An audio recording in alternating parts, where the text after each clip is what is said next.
शिक्षा जगत से जुड़ी लेटेस्ट जानकारी के लिए चैनल को सब्सक्राइब करना ना भूलें। बड़ी संख्या में है, 2 लाख के करीब आपकी सीट है। सभी के तो ट्रांसफर हो नहीं सकते, तो किस किस के ट्रांसफर होंगे इस पर आपको देखो 2019 से लेकर 2022 तक राजस्थान में प्रिंसिपल से लेकर सेकंड ग्रेड तक के तबादले हो चुके हैं।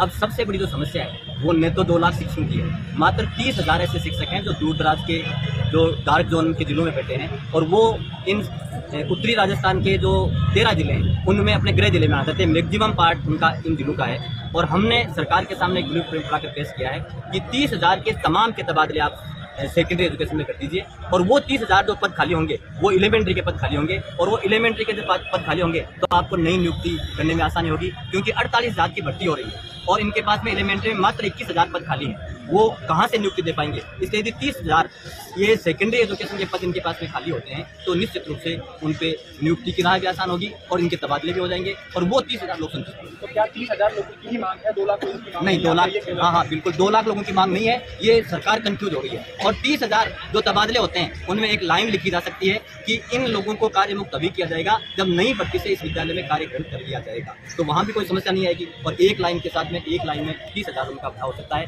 उनको सुविधा। क्यों ये तो सरकार ने 4.5 साल में पास इस बारे में लगातार सरकार द्वारा एक भ्रम फैलाया जा रहा है। कभी ये कहा जाता है कि विधायक नहीं चाहते, कभी कहते हैं कि अधिकारियों के सामने कोई दिक्कत आ रही है। हमें तो ऐसा लगता है कि सरकार इसमें खुद कंफ्यूज है और लगातार इस बात को टाल मटोल करती जा रही है। हम लगातार पिछले 4 साल से इस बात को लेकर के संघर्ष कर रहे हैं, लेकिन सरकार बार बार वादे भी करती है जब हमारा दबाव पड़ता है कि हम पॉलिसी बना करके ट्रांसफर कर रहे हैं, अभी जारी करेंगे, अभी जारी करेंगे, लेकिन लगातार सरकार वादा खिलाफी कर रही है। और अब समय ऐसा आ गया है कि अब हमारे सब्र का बांध टूट गया है, क्योंकि अब और ज़्यादा इंतजार का कोई अर्थ नहीं रह गया। अब अगर ये अगस्त का महीना निकल गया तो उसके बाद में आचार संहिता का एक खतरा पैदा हो जाएगा, और हम ये जानते हैं कि ट्रांसफर अगस्त के बाद अगर सरकार करने का कहती है इसका मतलब सरकार की नीयत नहीं है, क्योंकि ट्रांसफर करने में भी एक समय लगता है और उस समय तब तक कभी भी आचार संहिता लग सकती है। इसलिए हम सरकार ने जो हमसे वादे किए हैं पिछले हमसे आंदोलन के दौरान कि हम पॉलिसी बना करके ट्रांसफर करेंगे, सरकार ने वादे किए हैं कि शिक्षक को केवल पढ़ाने का काम दिया जाएगा, कानून की हम पालना करवाएंगे। उस कानून की पालना नहीं हो रही है, गैर शैक्षिक काम हम पे थोपे गए हैं, ट्रांसफर हमारे नहीं किए जा रहे हैं, प्रमोशन हमारे नहीं किए जा रहे हैं। तो ये तमाम मुद्दे हैं जिनको लेकर के हम संघर्षरत हैं। सरकार बार बार वादा करती है लेकिन वादे को पूरा नहीं करती है। अब हमारा जो संघर्ष चल रहा है वो हमारा इसी आधार पर है कि आप अपनी वादा खिलाफी को छोड़िए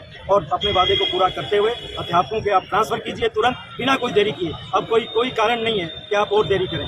ये मैं आपसे निवेदन करना चाहता हूं, और इसी संदर्भ में हमारा सरकार से निवेदन है कि अगर अब आप नहीं मानेंगे तो हमारे से जो बन पड़ेगा आंदोलन के रूप में या जो भी हम उचित समझेंगे वो अगर कठोर कदम हम उठाएंगे। हम नहीं चाहते कि हमें कठोर कदम उठाएं। क्यों नहीं? सरकार आपकी सरकार को काम है कि आपसे इलेक्शन करवाने हैं। सरकार पर ब्यूरोक्रेसी हावी हो रही है, और ब्यूरोक्रेसी की दादागिरी सिर चढ़ के बोल रही है राजस्थान में कि पूरी तरह से हमारे ब्यूरोक्रेट्स हैं वो पूरी तरह से कानून की दिशा उड़ा रहे हैं। नाम उपेंद्र शर्मा।